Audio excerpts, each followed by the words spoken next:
एक एक्सेलवरला एक प्रश्न पाहणार आहोत. इफ फंक्शनचा वापरून कॉलम जी मध्ये वायटीडीची गणना करा. जर ॲक्च्युअल व्हॅल्यू रिक्त असेल तर फॉरकास्ट व्हॅल्यू प्रविष्ट करा, अन्यथा ॲक्च्युअल व्हॅल्यू अमाऊंट प्रविष्ट करा. असा हा प्रश्न आहे.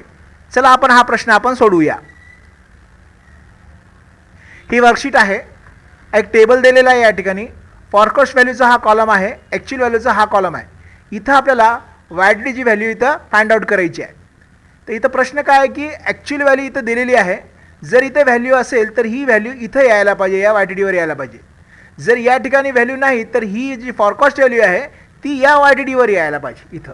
तर असा फॉर्म्युला आपल्याला उत्तर काढायचं आहे. तर चला मग आपण करून बघूया.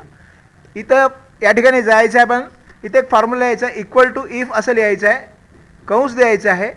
या ॲक्च्युअल व्हॅल्यूच्या सेलवर क्लिक करायचं आहे.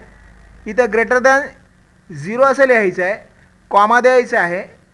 ॲक्च्युअल व्हॅल्यूवर क्लिक करायचं आहे, कॉमा द्यायचं आहे. परत फॉरकास्ट व्हॅल्यूवर क्लिक करायचं आहे, कंस बंद करायचं आहे, एंटर करायचं आहे.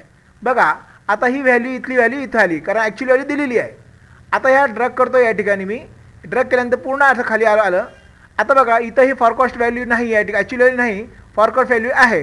तर ही व्हॅल्यू इथं आली. बघा जिथे रिकामी व्हॅल्यू आहे ती फॉरकास्ट व्हॅल्यू इथं आली, पण इथं जर व्हॅल्यू असेल तर ही फॉरकास्ट व्हॅल्यू येणार नाही. तर असं हे प्रश्न आहे. तर आता हे मी सबमिट करून पाहतो.